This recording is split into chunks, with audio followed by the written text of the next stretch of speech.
Okay, I wanted to make a quick video to talk about different weapons, the stats they have, what you should be looking for perk-wise, how frames work, sort of, because I still only sort of understand it myself, and how you can make a decision easily on what to keep and what not to keep. First, let me explain frames, at least how I understand it. So it's almost never useful to be looking at the impact stat, so the damage stat of a weapon, because everything is classified by frame, and everything of the same frame will always have the same impact and the same rounds per minute. So obviously higher rounds per minute, lower impact can be the same amount of damage output as higher impact, lower rounds per minute. So let me just give you an example. I have this rose. It's a lightweight frame, but really that's not a huge impact, like a huge huge importance.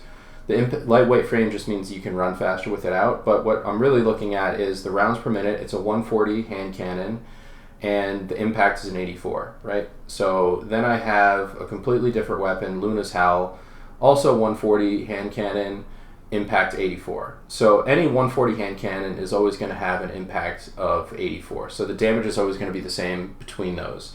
Like Raz said earlier, it is the most important thing that can't really be defined is putting on the weapon, trying it out, seeing how it feels to you, because each weapon will feel different to different people.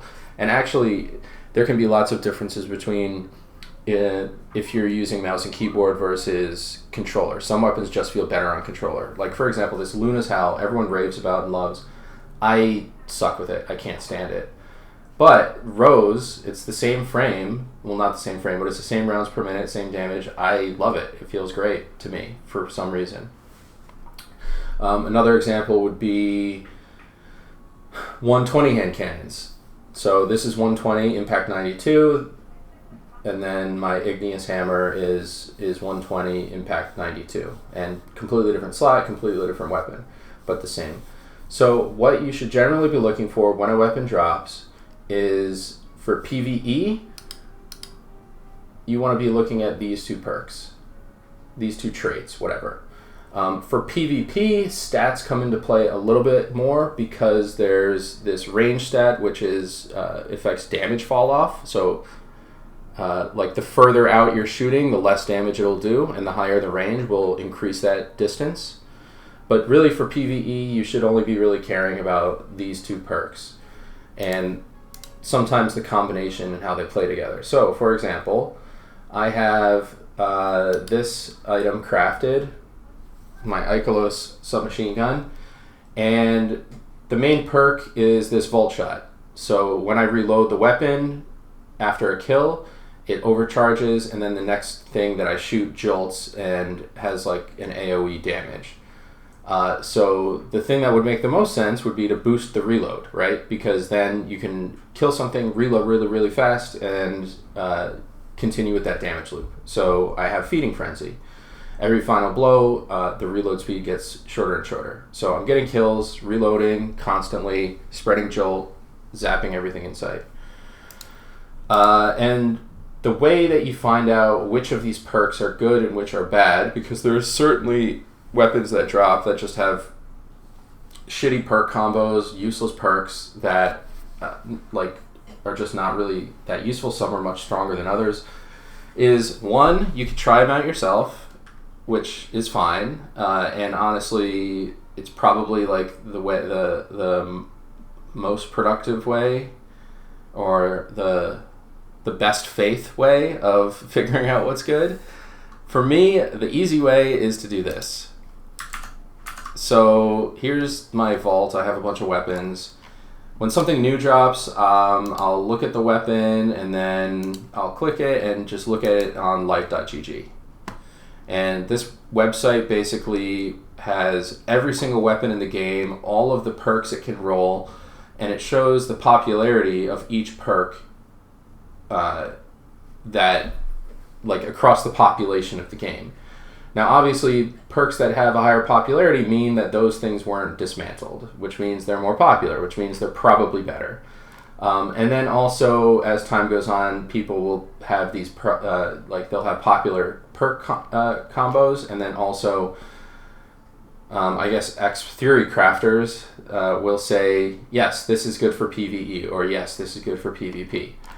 And then there's kind of like a very basic breakdown of what I just went over, but codified into like letter grades that it'll give you like a quick glance of how good something is. So I clicked on, and you don't have to do it through this dim website, you can just go to light.gg and search the weapon.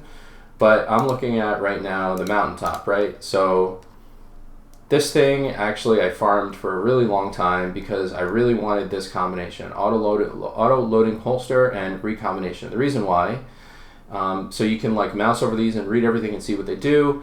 But the combination is really strong because anytime you shoot the weapon and then holster it, it reloads on its own. And then when you get elemental final blows, it will boost the damage that the weapon does. So the gameplay loop for this is basically like, at least, so this was dropping on Onslaught, which is like the Horde mode. The gameplay loop was essentially you have your primary, you're killing lots of small red bar enemies with your primary or with your abilities, and it's building up stacks of this recombination on mountaintop, and then a big enemy appears, like a champion or like a mini boss or something. You pull out this, one shot, boom, does like 2/3 chunk damage to the boss because you've built up like this 100% stack on the mountaintop, and then you put it back away and kill a bunch of small enemies and away. You know, it's basically a way of just destroying kind of mini bosses really quickly. It's a champion melter. And then, you know, there's other weapons and other perks that do, you know, other things. So like this, for example, this is a really good perk combination for a hand cannon. Explosive payload, one for all. So explosive payload does sort of a little AoE attack every time it hits. One for all is if you hit 3 separate targets, it boosts the damage for the weapon. So if you're shooting into a crowd, it automatically procs one for all, and it's doing, you know, automatically 35% increased damage.